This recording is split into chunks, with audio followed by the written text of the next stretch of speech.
On vous a donné la possibilité d'essayer que les choses s'arrangent. Ça ne s'est pas arrangé. Bon, et bien maintenant, vous allez avoir des décisions de justice qui prendront les décisions à votre place. C'est navrant, c'est comme ça, et ça sera ainsi. Ils sont plus de 7000 en France.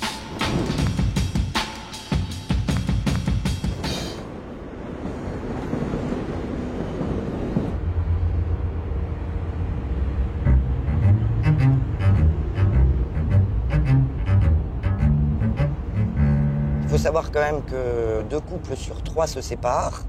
Donc forcément, ils ont affaire à un juge aux affaires familiales, peut-être à un moment donné de leur vie. Donc c'est le juge qui est le plus connu de la population française.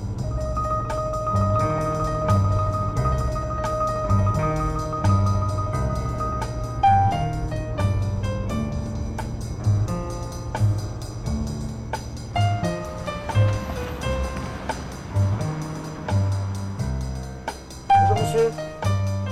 C'est lundi, jour d'audience pour Isabelle Schmelk. Le jour où vont défiler devant elle des couples qui se séparent. Elle est juge aux affaires familiales au tribunal de Créteil.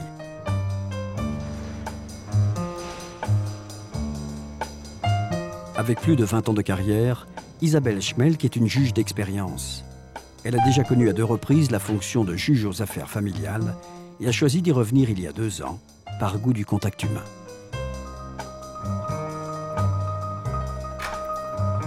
Isabelle tranche à chaque fois qu'un couple se déchire.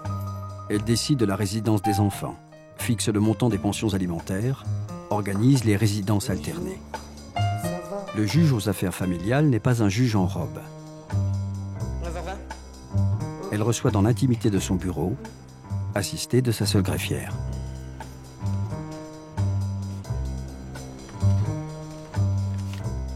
Une trentaine de couples viennent chaque semaine devant elle pour régler leur séparation. Dans la salle d'attente, Karim et Françoise sont venus chacun avec leur nouveau compagnon. Ils sont séparés depuis 3 ans. Ils ont une petite fille de 2 ans et demi. À la suite d'une première décision de la juge, le père a le droit de voir sa fille un week-end sur 2 et la moitié des vacances. Bonjour. Mais cette décision n'a pas réglé le conflit entre les parents. Asseyez-vous, je vous en prie. Bien, malheureusement, on se connaît. C'était vu en juin 2005 et vous me saisissez 3 mois après. Parce que vous me saisissez aussi après. On est bien d'accord.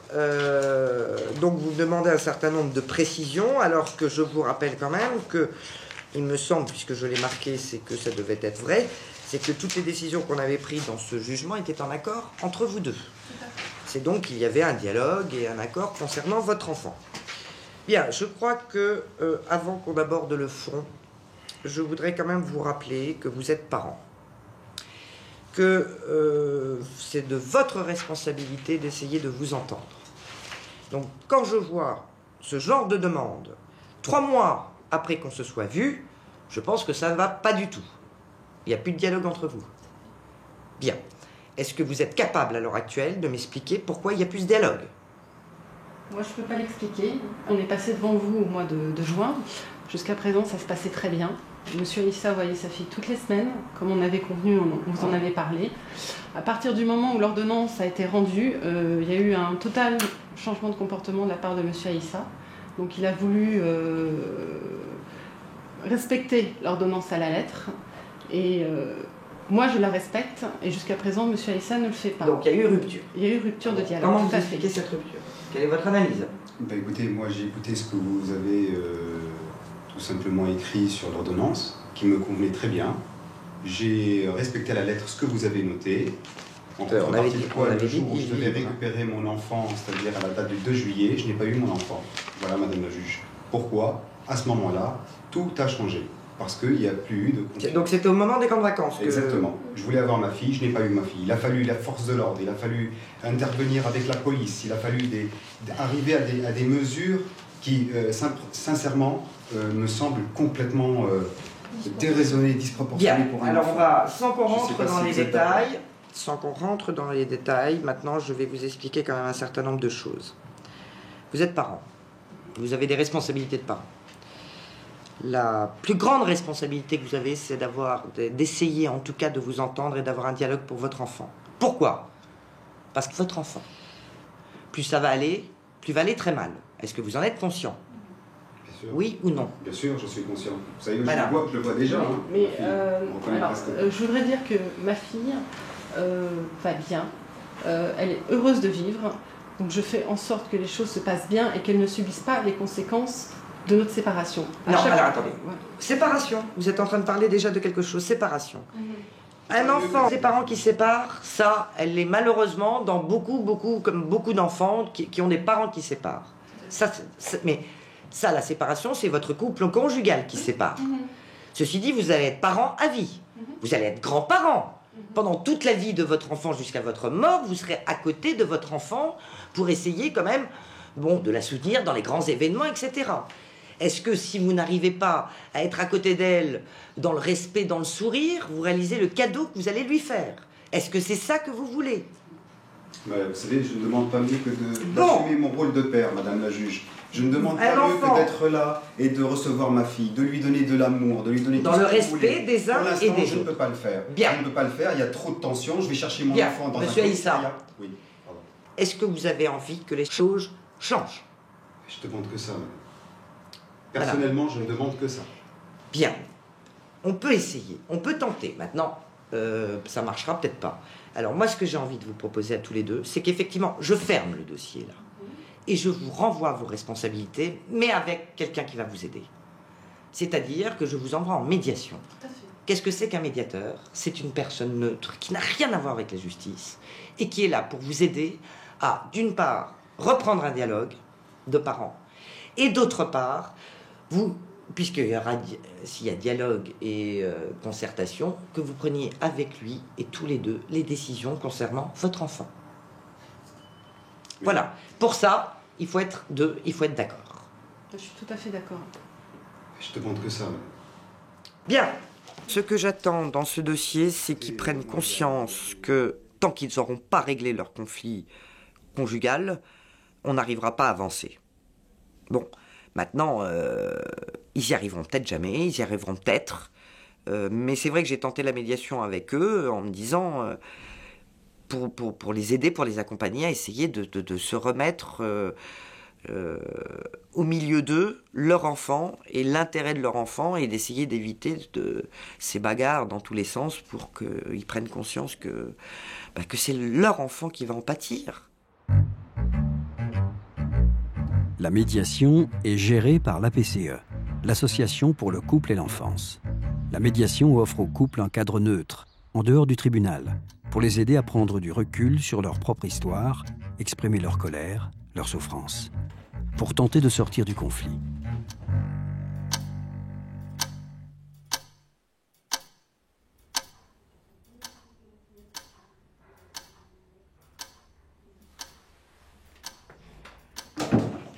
Karim et Françoise se sont séparés au moment de la grossesse.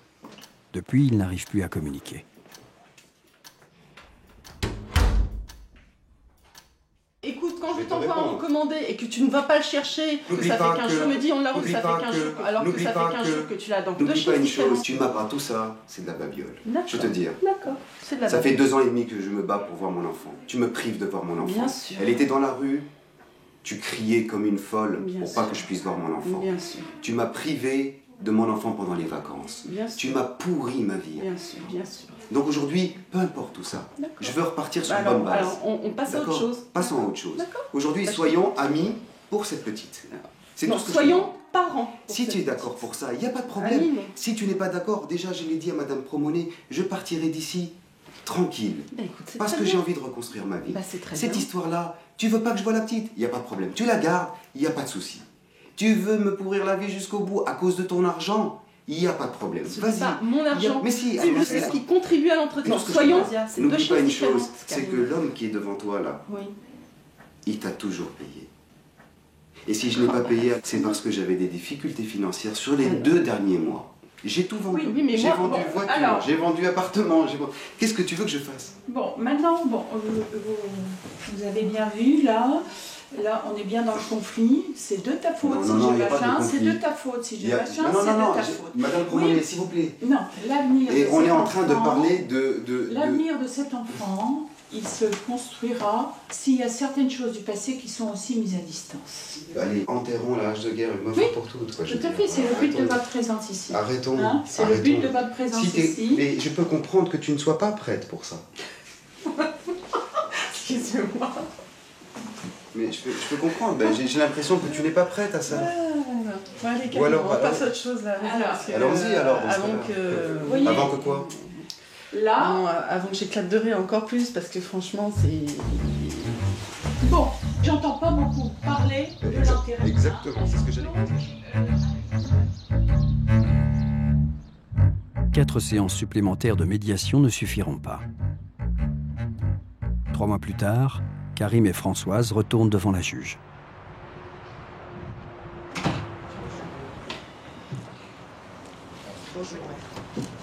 Alors, on se revoit un petit peu après cette médiation.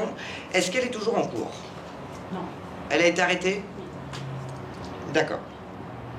Bon, vous savez que je n'ai pas à savoir pourquoi elle a été arrêtée, qu'est-ce qui s'est passé. On reprend donc un petit peu le dossier en fonction un petit peu du départ. Alors, puisque la médiation n'a pas été jusqu'au bout, est-ce qu'au moins ça a pu permettre une reprise de dialogue entre vous? Non. Non, d'accord. Donc c'est un échec total. Dommage. Dommage parce que je vous rappelle, c'était vraiment dans l'intérêt de votre enfant que je vous avais conseillé ça. Maintenant, c'est votre responsabilité à vous deux. Bien, alors, est-ce que les vacances d'été sont prévues? Oui. Oui, des deux côtés? Alors, pour le mois d'août, nous devions donc partir à l'étranger, en Tunisie. Bien, madame, est-ce que vous avez donné cette autorisation? Non. Pourquoi? Parce que j'ai des craintes. Je vous l'ai expliqué la dernière fois. Monsieur Aïssa est en train de vendre son appartement, donc son habitation principale. Il n'a plus de travail à l'heure actuelle. Il a fait une demande de passeport sans m'en parler. C'est pour ça que j'ai dû faire une mesure en préfecture. Bien, madame, la demande, c'était quand même de mettre l'autorisation de sortie sur le passeport des deux parents. C'est-à-dire que, effectivement, l'enfant puisse sortir qu'avec l'accord des deux parents. Donc ça, vous refusez. Bien, alors maître. Le procédé de mademoiselle, c'est de dire non à tout, comme je vous l'ai dit tout à l'heure, pour des choses qui sont tout à fait normales, usuelles, qui n'ont rien d'exceptionnel, qui sont juste de permettre à un père et à une petite fille d'aller voir ses grands-parents paternels en vacances en Tunisie, qu'il est plus agréable pour elle, à mon sens, d'être en Tunisie, au soleil, en vacances, que d'être à Brie-sur-Marne, cloîtré, effectivement, parce qu'il ne peut pas voyager. Bien, donc le problème reste le même, monsieur, vous souhaitez partir voilà, en vacances. Tout simplement. De quelle date à quelle date? Vous avez les billets d'aller-retour? Non, j'ai pas pu prendre les billets. D'accord, quels sont vos projets? Les projets, c'est de partir le 2 août et de rentrer fin août, le 31. Pendant le mois où vous devez héberger l'enfant. Exactement. Excusez-moi, ça ne peut pas être possible le 2 août, puisque en fait, les dates de vacances, puisque les vacances commencent donc ce soir, terminent le 3 septembre. Si vous prenez la moitié des vacances... Attendez, madame, j'espère que quand même, vous n'êtes pas en train de discuter sur 24 heures. Je dispute pas sur Bon, 24 heures. alors là, je crois que là, vraiment, il va falloir que vous avanciez un petit peu tous les deux. Bon, c'est évident que les problèmes de vacances, c'est 4 juillet et 3 septembre, je crois la rentrée, je suis au même 5. C'est vrai qu'il y en a un qui va avoir une journée de plus. Non, mais si moi j'ai pris des dispositions... Non, mais, madame, si moi j'ai pris des dispositions... Ben ça, c'est l'absence de dialogue. Et ben ça, écoutez, ça, c'est pas le problème ni de vos avocats, ni du juge. Tant pis pour vous. Ça, vraiment, tant pis pour vous. On vous a donné la possibilité d'essayer que les choses s'arrangent. Ça ne s'est pas arrangé. Bon, et bien maintenant, vous allez avoir des décisions de justice qui prendront les décisions à votre place. C'est navrant, c'est comme ça, et ça sera ainsi. Délibéré au 9 juillet. Ah oui, malheureusement, je suis obligé de statuer sur les vacances. Merci. Bien, merci, au revoir. Au départ, c'est quand même eux qui nous demandent ça. Donc c'est pas comme si on les prenait dans la rue en disant bah oui vous êtes séparés, ça n'a pas l'air de bien se passer, donc je me saisis et je prends la décision pour vous. C'est eux qui sont en demande, c'est eux qui n'arrivent pas à prendre leur décision. Donc effectivement nous on la prend avec les moyens qu'on a, avec les critères légaux qu'on a, donc on essaie de faire au mieux. Mais on prend quand même une décision qui est qui normalement aurait dû être prise par eux en tant que parents.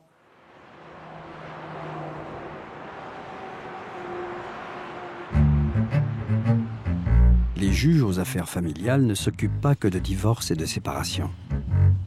Une fois par mois, Isabelle Schmelk enfile sa robe et préside une audience collégiale. Entourée de 2 autres juges, d'un procureur et d'une greffière, elle traite une vingtaine d'affaires en une demi-journée. Des demandes de nullité de mariage, des recherches et contestations de paternité, des adoptions. Bonjour madame. Bonjour. Bonjour monsieur. Bonjour mademoiselle. Bonjour. Installez-vous devant. Tout le monde devant. Non, oui, sur les sièges là. Bonjour maître.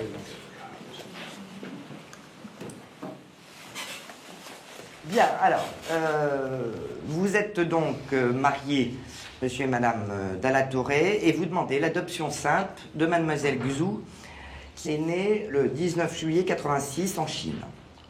Donc, vous êtes arrivée en France, mademoiselle. Oui. Vous êtes arrivée en France en quelle année? 2003. 2003. Dans quelles conditions vous êtes arrivée en France? Expliquez-nous un petit peu. Par les filières. Par une filière, d'accord. Donc quand vous êtes arrivé en France, vous étiez mineur? Oui. Oui. Est-ce que vous pouvez nous expliquer, si c'est trop indiscret, vous ne le ferez pas, mais pourquoi vous êtes venu en France? Moi, je... Parce que vous êtes arrivé complètement clandestinement. Ouais. Oui. Mais j'aimerais bien venir en France pour étudier. Pour étudier? Oui. D'accord. Alors, vous avez rencontré, en fait, monsieur et madame Dalatorre à la sortie d'une réunion de la mairie de Saint-Maur. Vous étiez tous les deux à une réunion de la mairie de Saint-Maur. Un tournoi de Scrabble, pour être précis. Un tournoi de Scrabble. Voilà, D'accord. 23h. À 23h, effectivement, à la sortie de la mairie, vous êtes tombé sur mademoiselle Guzou, qui était effectivement dans la rue. Voilà. Hein, démunie, Exactement. dans la rue. Et à partir de... le soir même, d'ailleurs, vous l'avez recueillie chez vous. Voilà, pour la nuit. Pour la nuit. Et puis, par la suite, vous l'avez complètement prise en charge. Oui, c'est-à-dire, c'est assez curieux, parce qu'en fait, quand elle est arrivée chez nous, c'était le week-end de la Pentecôte. Donc on s'est dit, on va pas la mettre dans la rue, qu'est-ce qu'elle va faire toute seule? Enfin bon, on s'est dit, on va la mettre à l'abri, tout au moins, pendant ces quelques jours. Et puis après, on s'est dit, on va essayer de trouver un moyen pour qu'elle aille quelque part. Et puis bon, on n'a rien trouvé du tout en fait. Et puis on s'est attachés très vite les uns aux autres, quoi. Enfin, je sais pas comment expliquer. C'est un peu pour trop s'expliquer. C'est plutôt au niveau du ressenti. Bon, on s'est bien compris. Et puis voilà. Et puis. Bien. Bon, monsieur et madame Dalatorre font une demande pour vous adopter. Oui. Alors, est-ce que vous pouvez nous dire qu'est-ce que ça représente pour vous, le fait d'être adopté par monsieur et madame Dalatorre? Une chose, parce que... Une chose, ils vont devenir mes parents. Ça a fait changer ma vie. Et puis, mes parents aussi ne sont pas la même. Et n'est pas la même condition. Je n'aime pas mes parents aussi. Vous avez eu des difficultés? Oui. Aussi, non, on ne parle pas trop avec nos parents. S'ils ont des problèmes, ils ne disent rien. Même maintenant, je les taffe, je leur téléphone, ils ne me disent rien. Ils ne m'ont même pas dire bonjour, ils ne savent pas. Mais là, en France, ça a tout à fait changé parce que mes parents, du matin, il faut faire la bise et tout. Et puis, des fois, on dit bonjour et tout, ça va et tout. C'est sympa. Et en Chine, on ne dit rien. On ne exprime rien. C'est tellement triste. Monsieur et madame Dalatorre, vous avez d'autres enfants? Non. Vous n'avez pas eu d'enfants? Non. D'accord. Est-ce que vous pouvez essayer de nous expliquer tout simplement quelle est la motivation de votre demande d'adoption? Disons que des circonstances, un hasard, nous ont mis en présence dessus. Et elle nous a adoptés en quelque sorte. Et nous, en contrepartie, on a considéré qu'on était d'accord pour l'adopter. Bien, alors, on a dans le dossier une lettre, mademoiselle, que vous avez adressée à vos parents pour les informer de la demande d'adoption qui est faite par monsieur et madame Dalatorre. Oui. Vous n'avez pas eu de réponse? Ils ont reçu la lettre. Ils ont reçu la lettre, il y a un accusé. Ils ont signé une accusé de réception. Attendez. Comme en Chine, ils savent pas trop faire des genres de choses. D'accord. Bien. Monsieur le procureur, vous voulez dire? Oui, Madame le Président, Mesdames, je donne un avis favorable à cette demande d'adoption simple, dans l'intérêt bien compris des adoptants, mais surtout de l'adopté qui a l'air particulièrement bien inséré dans notre pays. D'accord.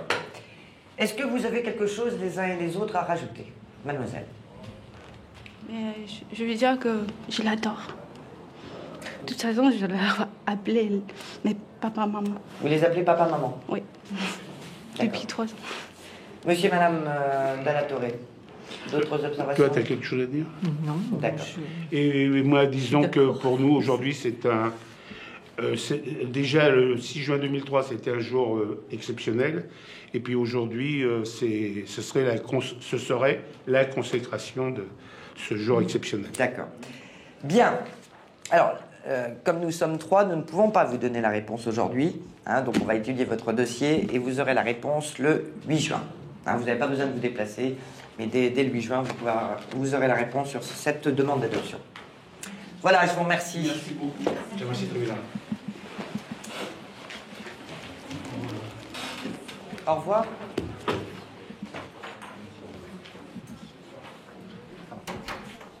Intéressant. Alors, vous avez entendu Sou? Allô? Allô?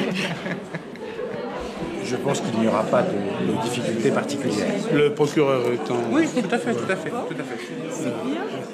C'est vrai que c'est les seuls dossiers où les gens sortent du tribunal avec un sourire, ils sont heureux. Et c'est vraiment les seules audiences où il n'y en a pas un qui se sent lésé par rapport à l'autre. C'est des audiences qui sont souvent très émouvant. C'est souvent le résultat de liens de filiation forts qui se mettent en place. Donc c'est très chouette. Merci beaucoup. Allez, ça m'a fait plaisir. C'est gentil, j'ai pas Merci, trop mal. à bientôt. À bientôt. Tu l'as bien fait comprendre. Au revoir, Sou. Excuse-moi. Au revoir. Au revoir, madame. Merci.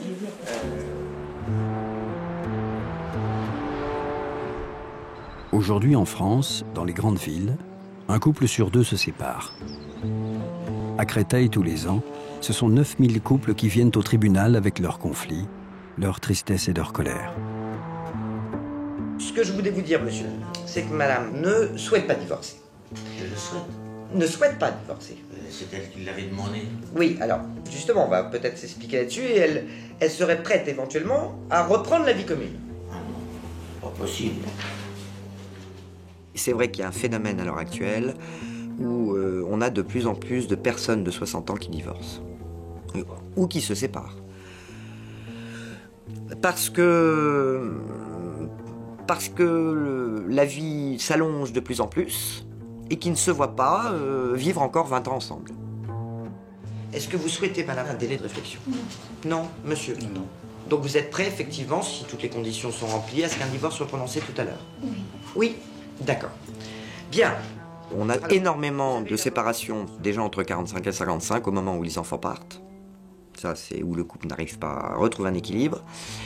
Et puis, beaucoup de séparations de jeunes qui ont 1 ou 2 ans de mariage. Et vous avez quand même discuté avec lui, quand même, de cette procédure de séparation? Oui, mais il veut pas divorcer, il est très possessif. On est là pour les écouter et pour essayer de comprendre et de capter la situation. Maintenant, si effectivement la personne a besoin, et est dans un tel état qu'elle a besoin de pleurer, ben, qu'elle pleure. C'était une relation assez dure, assez difficile. Et d'accord. On s'est souvent réconcilié, me mettre à la porte sous mon nom, mes affaires par la fenêtre, des trucs comme ça. Donc je suis parti. Le problème, c'est que par la suite, elle a effectué une tentative de suicide. Donc j'étais séparé. Et ils l'ont mis chez les fous. J'ai été la chercher, elle était en pleurs. Il a fallu que je la sorte sous ma responsabilité, en fait. Donc je l'ai sortie sous ma responsabilité. Elle a accepté d'aller à l'hôpital, dans une clinique, pour se faire soigner, en fait.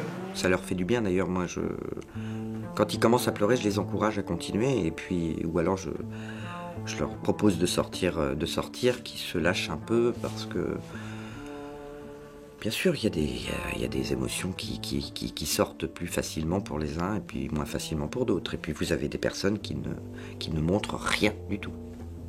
Aucune émotion. Ou en tout cas, aucun sentiment.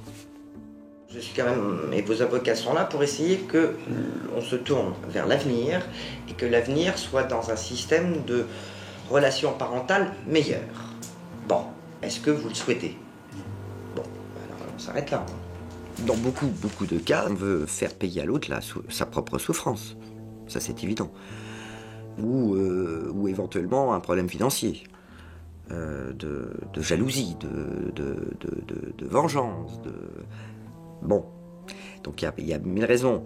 Mais je pense que la souffrance, tu m'as fait ça, donc tu vas payer.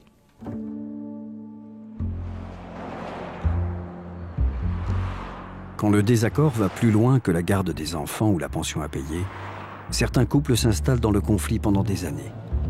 Cela représente environ 10% des dossiers. Ce sont des affaires dans lesquelles Isabelle a du mal à faire la part des choses. J'ai une audience qui va commencer à 9h. Je sais que j'ai deux affaires un peu délicates, donc je pense un peu à la façon dont je vais aborder le dossier. Et puis, mais je pense pas tous les matins à toutes les audiences que j'ai. Mais ça, ce matin, je sais que j'ai un dossier délicat. Alors, on se revoit après. La dernière fois qu'on s'était vus, c'était... Cela fait 1 an et demi qu'Isabelle suit cette affaire. Le 28 juin 2005. Une mère qui accuse le père de maltraitance et d'attouchement sur leur fille de 3 ans. Pour l'instant, la juge n'autorise le père à voir sa fille que dans le cadre d'un point rencontre appelé le SECOF. Alors, expliquez-moi un petit peu, est-ce que les choses s'améliorent entre vous? Non, c'est toujours aussi difficile. Donc, depuis mon ordonnance, donc du 28 juin 2005 jusqu'à peu près en décembre 2005, il y a eu des droits de visite 3 fois par mois. Ça s'est bien passé. Oui. Je suis ravi, pas de problème. Disons qu'entre guillemets, c'est la seule opportunité que j'ai de voir ma fille, donc j'en profite 2h30 tous les 15 jours. Alors, est-ce que c'est votre sentiment, Madame Latour? Non. Non? Non. C'est-à-dire? Déjà, la première fois que j'ai récupéré ma fille, la première fois, forcément, elle a eu hurlé, ce qui est logique, vu que ça faisait longtemps qu'elle n'avait pas vu. Elle avait des plaques d'eczéma, donc ça peut être lié au stress, mais elle avait des bleus dans le dos. Et j'ai alerté tout de suite le SECOF, qui m'ont dit, écoutez, on le surveille plus ou moins, on va faire plus attention. Et il était dehors seul avec ma fille. S'il vous plaît, surveillez-le. Je fais s'il y a un peu en compte, c'est que peut-être il y a une raison aussi. Donc ils m'ont dit, ok, on va faire attention. La deuxième fois, je récupère ma fille, encore avec des bleus dans le dos. Et il était encore tout seul. J'ai des témoins à l'appui. C'est la parole de l'un contre la parole de l'autre. Et là, c'est extrêmement délicat parce qu'on a, avant que nos investigations à nous soient exécutées, ça met au moins 2-3 mois. Donc là, on est obligé de prendre des décisions qui sont extrêmement délicates. On prend le risque ou on ne prend pas le risque. Alors, pour tenter de faire la part des choses, la juge a ordonné une expertise psychiatrique du couple et de l'enfant. Une expertise qui met en évidence les difficultés de la mère. Enfin, ayant lu le rapport d'expertise, ils interprétaient à l'époque les accusations de Mme Guérin contre M. Berza comme des manœuvres pour interrompre les visites et par conséquent pour couper le lien entre le père et sa fille. Et nous faisons l'hypothèse qu'à travers la mère cherche à réparer ce qu'elle a subi. Voilà. Alors, qu'est-ce que vous souhaitez tous les deux actuellement? Nous, de notre côté, enfin quand je dis nous, c'est le SECOF et moi-même. En fait, c'était pour voir pour une proposition de rallonger les droits de visite de 10h à 17h, comme la plupart des parents sur le point rencontre. Bien. Quelle est votre position un peu, madame, actuellement? Est-ce que vous pensez que c'est une bonne chose qu'on continue dans ce... Le point rencontre, oui. J'aimerais que, si possible, vous souligniez qu'il n'y ait aucune sortie en dehors du point rencontre. Et puis 2h30, déjà quand je récupère ma fille, on va s'autoflagelle, j'ai des témoins bien sûr, puis la pédopsychiatre pourra témoigner. Elle s'autoflagelle et elle se fait vomir et elle fait de la régression, surtout la fois où justement, je ne sais pas si vous avez eu la plainte, je l'ai ramenée, il y a eu des attouchements et elle s'en plaint. Et elle-même elle parle, donc elle dit Papounet m'a tapé, Papounet a fait boubou à la nénette. Enfin, un enfant ne peut pas dire des choses comme ça tout seul, quoi.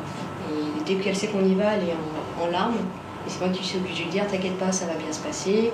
Et même, pas cette fois-là, mais la fois d'avant, quand j'ai récupéré, elle m'a dit, ah, il a été gentil aujourd'hui, Papounet, il m'a pas tapé. Elle était toute contente. Dans ce genre de dossier, on arrive quand même à sentir un petit peu si on est dans un cas où c'est de l'affabulation totale, ou si il y a quand même des choses qui sont pas tout à fait claires. Mais... avec un peu d'expérience, l'affabulation totale, on la sent assez vite.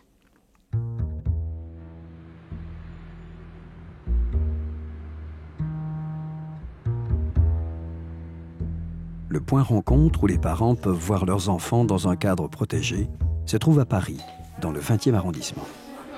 Nous sommes samedi matin, jour de visite. La mère arrive accompagnée par son nouveau mari.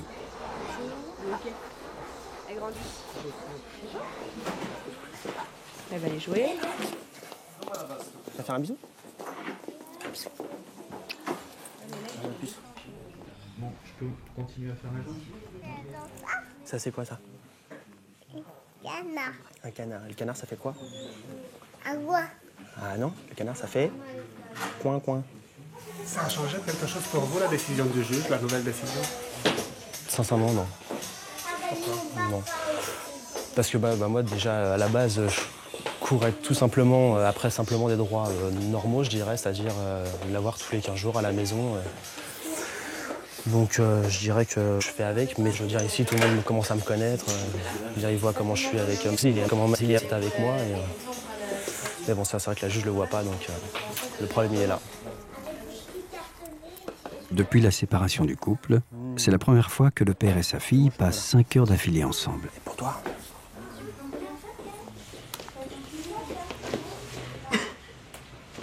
Ma.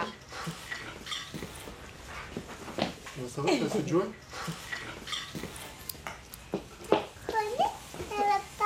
On s'est promené, oui, on s'est promené. T'as pas pleuré? T'es une grande. Merci. Tu viens voir, s'il te plaît. À aucun moment de la rencontre, les parents ne se sont adressés la parole.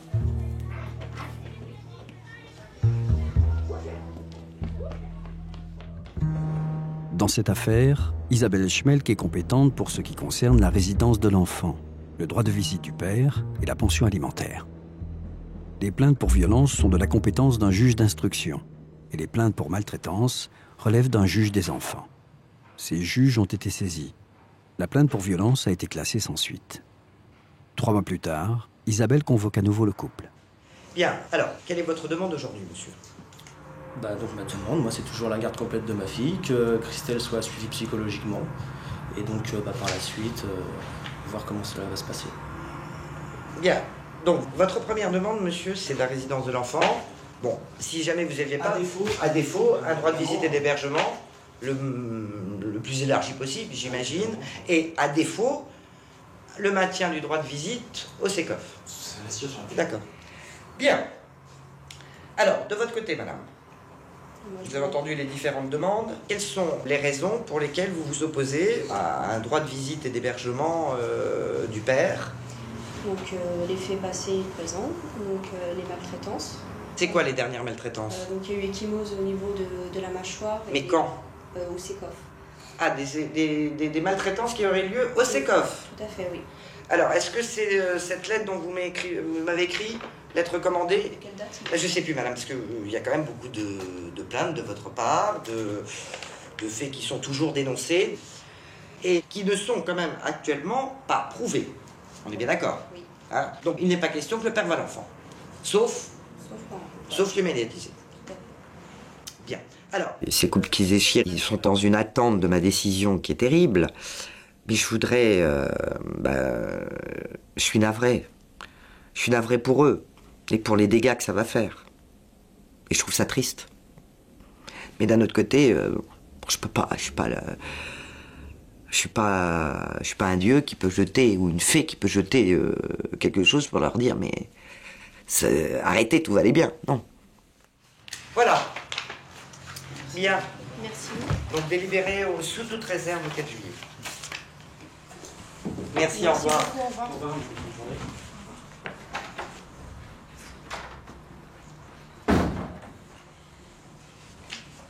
Oui, fermé, merci. Pour prendre ses décisions, Isabelle Schmelk s'appuie sur le débat contradictoire des parties, puis elle délibère, seule. Le jugement qu'elle rend ne va jamais au-delà de ce que l'une ou l'autre des parties a demandé. Mais quelle que soit sa décision, elle va frustrer au moins une des parties. Quand on rend une décision, on ne peut pas se dire c'est la bonne. Bon, forcément, on essaie de la prendre la moins mauvaise. Et tout l'enjeu d'une décision de justice, quelle qu'elle soit, que ce soit pénale ou civile, il faut qu'elle soit comprise par les parties. Donc motivée. Pourquoi le juge il a pris cette décision? Et qu'elle soit surtout... qu'elle ait une vue un peu à long terme. C'est-à-dire que qu'est-ce que ça va faire à moyen terme et à long terme, cette décision? Donc se projeter dans l'avenir, aussi par cette décision. L'expérience joue un rôle déterminant dans la prise de décision. Elle ne peut s'acquérir que dans les salles d'audience d'un tribunal. Tous les futurs magistrats passent la moitié de leur formation en stage. Bon, à mon avis, il n'est pas question de les faire cohabiter. Laetitia Dardelais a 26 ans. Elle prendra son premier poste de juge dans 3 mois à Dunkerque. Aujourd'hui, elle est en stage dans le cabinet d'Isabelle Schmelk. Le conseil principal que je leur donne, c'est de jamais avoir de certitude et de se reposer toujours des questions. Moi, j'ai 20 ans de carrière et j'espère que je me pose encore beaucoup de questions. Bien, Laetitia, c'est à vous. On change.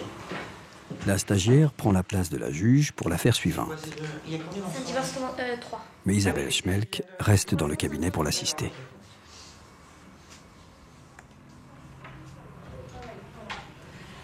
Alors, madame, ils sont là tous les deux. Ils sont là tous les deux. Très bien. Bonjour madame. Bonjour. Donc je me présente, je suis madame Dardelais, magistrat en formation, et je parle donc sous le contrôle de madame Schmelk, qui est le magistrat qui suit votre dossier. Vous êtes bien accueillie? Oui. D'accord. Vous avez déposé une requête en divorce. Est-ce qu'aujourd'hui vous voulez toujours divorcer? Oui. Oui. Alors vous avez 3 enfants, c'est ça? Oui. 3 ans, 5 ans et 12 ans? Oui. Vous demandez à ce que vos 3 enfants soient chez vous? Oui. C'est bien ça? Oui. Pour la contribution financière pour vos enfants, vous demandez 200 € par enfant? Oui. D'accord, on va faire venir monsieur et puis on vous fera revenir tous ensemble après.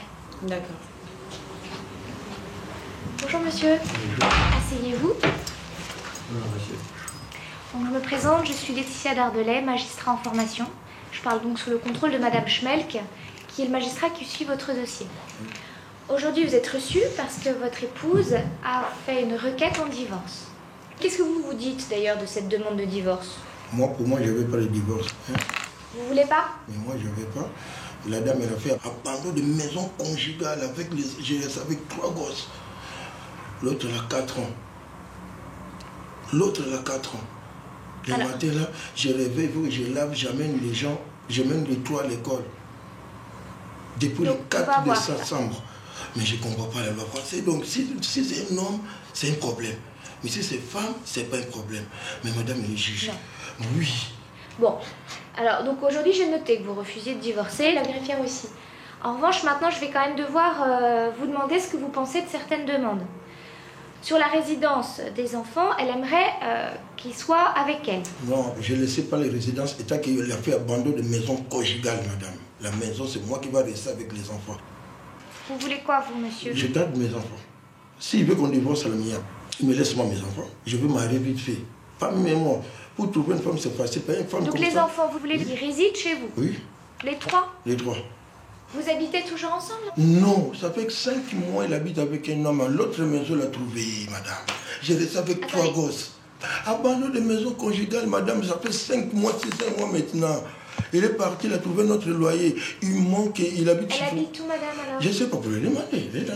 Madame, elle demande une dernière chose. Oui. Elle demande à ce que si elle avait la résidence, qui n'est pas décidée encore, si elle avait la résidence, elle demande à ce que vous contribuiez financièrement pour les enfants avec 200 € par mois et par enfant. Madame, je vais prendre ça. Vous proposeriez combien si elle avait la résidence des enfants? Il ne peut pas prendre les enfants parce qu'il a fait abandon. Mais non, mais j'en sais rien. Je ne sais pas ce qui va être décidé. Il est possible que vous ayez la résidence des enfants. Il est aussi possible qu'elle l'ait, j'en sais rien. Si madame l'avait, c'est une hypothèse. Oui. Vous proposez combien pour les enfants? 1 €. 1 € par enfant et par mois? Oui, 1 €. Sérieusement? Sérieusement. Parce que les enfants, le 4 décembre jusqu'à aujourd'hui, c'est moi qui achète les manger. Je touche combien? Je touche à 381 €. Bon, ce qu'on va faire, à moins que vous ayez d'autres questions, madame, ce qu'on va faire, c'est qu'on va laisser rentrer madame. Je propose que les choses se passent au mieux. Voilà. Je veux juste 2 secondes sortir et après vous rentrerez tous ensemble. Bien, je me demande, je ne sais pas ce que vous en pensez, on n'a aucun élément. Et on a peut-être la possibilité, vous allez voir comment ça va se passer, parce qu'il faut bien les... Bon, ils sont d'accord sur rien, hein, c'est tout. Lui, il vous dit qu'un certain nombre de choses, il n'a pas de papier, il n'a pas de pièce, puisqu'il n'a pas d'avocat, en plus avec cette difficulté. Je me demande, hein, vous allez réfléchir à éventuellement si on ne ferait pas de toute façon, c'est pas... Non, une médiation n'arrivera pas, c'est même pas la peine. Une enquête avant de dire droit. Ouais. Hein? Une enquête avant de dire droit est une enquête sociale qui analyse les conditions de vie de la famille, ce qui aidera la juge à prendre sa décision. Bonjour madame. Donc on va donc être méthodique. Madame, elle réside où exactement? Elle est actuellement hébergée soit chez son frère, soit chez les amis. D'accord. On va vous invoquer l'abandon du domicile conjugal. J'en justifie du pourquoi dans mes documents, puisque c'est une situation de violence où madame elle ne peut pas rester seule avec monsieur. Et j'en justifie par des éléments, puisque les parties ont même été convoquées devant le délégué de monsieur le procureur de la République, plusieurs états de violence, etc. Donc il y a eu un engagement d'arrêter toute violence verbale, physique, mais malheureusement cette situation continue. Donc monsieur, donc vous avez entendu, qu'est-ce que vous dites? Moi je ne suis pas violent. Un jour seulement, on est discuté seulement comme ça. Non, mais c'est vrai qu'aujourd'hui je n'ai pas d'éléments. Hein. Oui. Ce à quoi je pense, vous allez me dire ce que vous en pensez, mais ce à quoi je pense, c'est à l'éventualité d'une enquête sociale. C'est-à-dire pour en savoir plus, puisque moi je ne sais pas aujourd'hui comment vous vivez, ce qui s'est passé, ni rien. Est-ce que vous seriez d'accord pour qu'il y ait une enquête sociale qui soit diligentée? Là, vraiment, c'est une bonne idée. D'accord. Vous êtes d'accord tous les deux? Oui. Comment ça se passe aussi en ce moment? Parce que là, les enfants, ils sont avec monsieur, c'est ça? Oui. Vous les prenez chez vous de temps en temps? Parce que lui, il est toujours opposé à ce que les enfants me voient. Il est toujours en train de leur parler du mal et de leur dire tout ce qui ne doit pas être dit de moi. Et quand il dit qu'il n'est pas violent, il n'est peut-être pas violent physiquement, mais moralement, il est violent parce qu'il parle, il dit n'importe quoi devant moi, avec les enfants et derrière moi aux enfants. De toute façon, c'est important que les enfants... Non. Faut que c'est comme ça. Voilà. Vous parlez français et vous parlez à moi. Là, il me dit de faire attention, il faut que je fasse. Non, je dis, tu peux me tuer, comme ça je fais rien de que j'ai raison. Je partais dans une boîte de nuit, j'ai trouvé avec un gars. Bon, monsieur, c'est pas la question. Aujourd'hui, la question, c'est la résidence des enfants. La résidence des enfants, c'est moi. Il a des droits. Pour lui, c'est comme ça. Pour lui, c'est ses enfants. Moi, je les ai juste pondus. Madame, monsieur, écoutez-moi, j'ai quelque chose à vous dire. Oui. Donc, ce qu'on va faire, c'est qu'avant de se prononcer sur la résidence des enfants, ce que je vous ai dit, on va mettre en œuvre une enquête sociale. Oui. D'accord? Deuxième chose, laissez-moi terminer, après je vous donnerai la parole.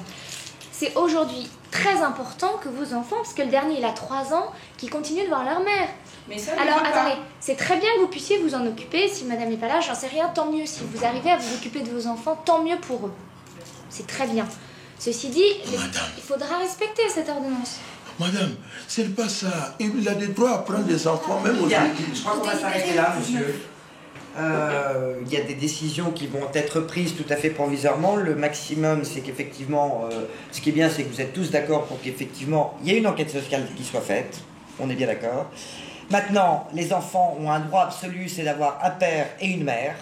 Et que quel que soit l'endroit où sont les enfants, qu'ils soient à votre domicile, monsieur, ou à votre domicile, vous avez chacun un droit absolu de jouer votre rôle de père et votre rôle de mère.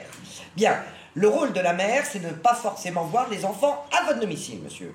Le rôle de la mère, c'est aussi de pouvoir les emmener en week-end, c'est pouvoir partager les semaines, comme si de la même façon, si les enfants étaient chez leur mère, votre rôle de père, c'était de les prendre et de les prendre en vacances, etc. C'est ça le rôle de parent. Bon, c'est ça la loi et c'est ça le rôle de parent et c'est cette décision que l'auditrice va prendre. Voilà. Voilà, au revoir monsieur, au revoir madame. Au 19 juin. Donc c'est pas la peine de vous rendre au tribunal. Vous recevrez par lettre recommandée à votre domicile. Bon, d'accord. 19 juin alors. Oui, 19 juin. Bonne journée. Donc vous recevrez la décision, monsieur. Non, bon.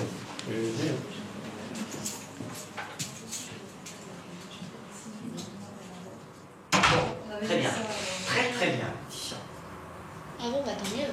Ah oui, là, vous avez été percutant, vous l'avez bien cloisonné. Bon, c'est un dossier difficile. Non, très bien. qui est difficile, c'est quand on commence, c'est un peu la forme de... Comme on n'a pas réponse à tout, parce qu'il y a plein de trucs que je connais pas, je manque pas mal d'assurance et du coup ça rassure pas forcément les gens. Et ça, j'ai hâte d'avoir plus d'assurance, de connaître plus de choses pour que les gens aient confiance en la justice. Et je pense que c'est bien que les gens ressortent avec l'idée qu'il y a quelqu'un qui est au-dessus, pas dans le mauvais sens du terme, mais au-dessus parce que il arrive à avoir un peu de recul par rapport à leur situation où les gens sont un peu imbriqués et c'est difficile pour eux. Je trouve ça super de voir que les gens repartent d'un cabinet un peu contents ou en tout cas rassurés parce qu'il y a quand même quelqu'un qui va s'occuper de leur cas. Voilà.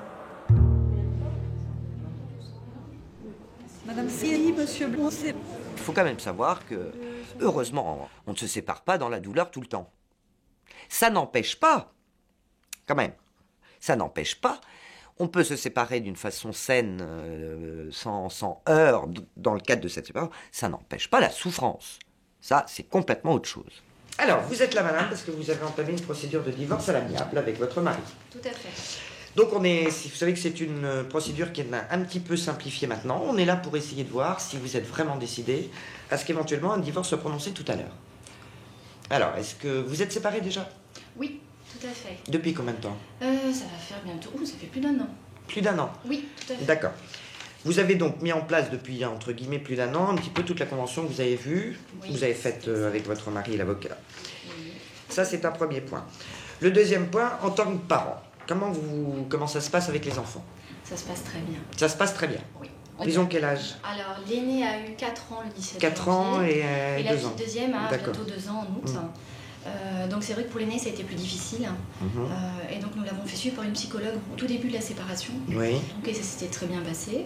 Et dès qu'on sent qu'il y a un petit peu quelque chose qui la gêne, l'une comme l'autre, en général on s'appelle. Donc c'est vraiment là on a un canal qui marche très bien. On a une nounou aussi qui les suit de près, donc avec elle on échange beaucoup.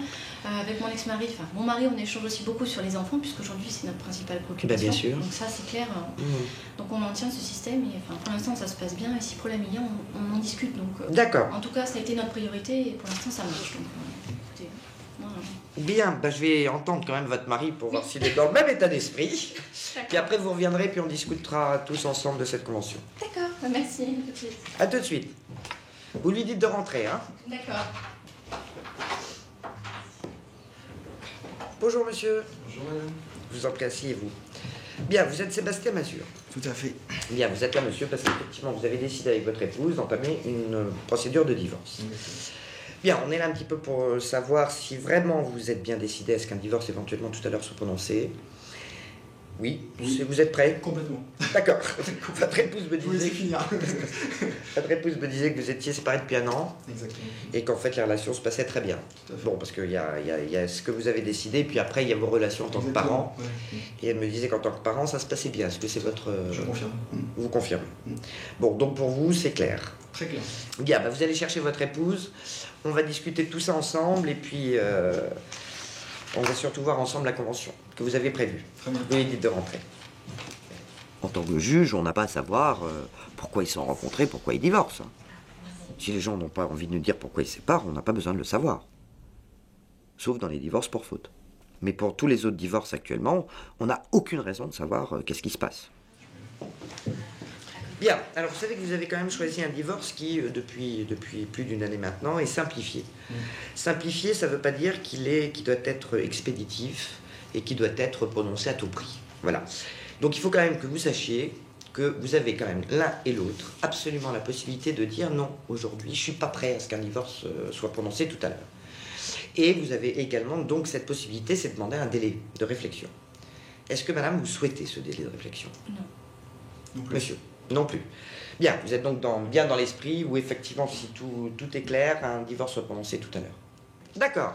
Alors, pour le moment, comment vous avez organisé la vie de vos enfants? Vous partagez les frais? Oui. Bien, il n'y a pas de difficulté de ce côté-là? Non. Il y en a un qui paie, parce que bon, le quotidien c'est facile, ce qui quelquefois pose des difficultés, c'est les frais particuliers à payer, les frais de cantine, etc. Et donc il y en a un qui paye, l'autre en tout à fait. Voilà. Donc on fait un état des lieux quasiment tous les 2 mois de ce qui a été fait, pas fait, on communique et qu'on fait quelque chose pour les enfants et on partage en fait. Écoutez, Je crois qu'il n'y a pas mieux. Hein. On a essayé de faire On au vous dit mieux. assez souvent, c'est quand même pour vos enfants, c'est un très beau cadeau. C'est un très beau cadeau que vous leur faites. Notre plus belle réussite, c'est nos enfants. Et le fait qu'on ait réussi à la séparation par rapport aux filles, ça c'est quelque chose. Tout à fait, je crois que... Là, on en est vraiment... On est content. Bien. On va faire en sorte que ça dure. Pourvu que ça dure, comme on dit. Ah, mais il n'y a pas de raison. Mais normalement, il n'y a pas de raison. Mais enfin bon, il peut y avoir des difficultés. Je vais vous dire, ce qui peut changer quelquefois, c'est quand l'un et l'autre, quand il y a des familles recomposées. Là, quelquefois, il y a des difficultés inhérentes à des... Pas toujours, hein, mais là aussi, il faut se repositionner vraiment en tant que parent et que le père et la mère restent bien le père et la mère. C'est ça. Ouais. Bien. Alors, le divorce est prononcé aujourd'hui. Ce qui règle les conséquences de votre divorce, c'est la convention définitive que vous avez établie avec votre avocat. On a quand même beaucoup de dossiers où on fait des accords, où on constate des accords, où... Donc bon, l'image du JAF, c'est pas que celui qui va régler les conflits. On a quand même des gens qui viennent, parce que la loi les oblige à passer devant nous, pour entériner leur accord et pour divorcer ou se séparer à l'amiable. Merci beaucoup. Bonne chance. Merci. Au revoir. Au revoir. Au revoir. Au revoir. Un divorce à l'amiable dure 15 minutes. 15 minutes pour solder des années de vie commune. Je pense pas que je finirai ma carrière juge aux affaires familiales, ça c'est sûr.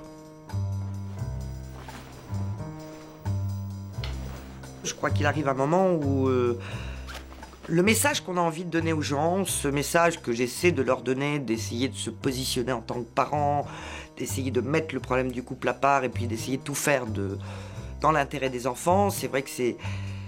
Bon, je dis toujours les mêmes phrases, j'essaie de les aider à ça. Bon, on se lasse un peu au bout de 2 ans, 3 ans.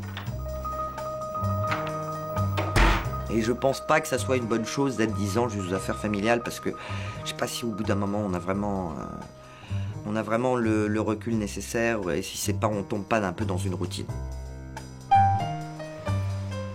L'an dernier, Isabelle Schmelk a jugé 900 affaires de séparation. 900 histoires de famille, 900 histoires de parents, d'argent et d'enfants.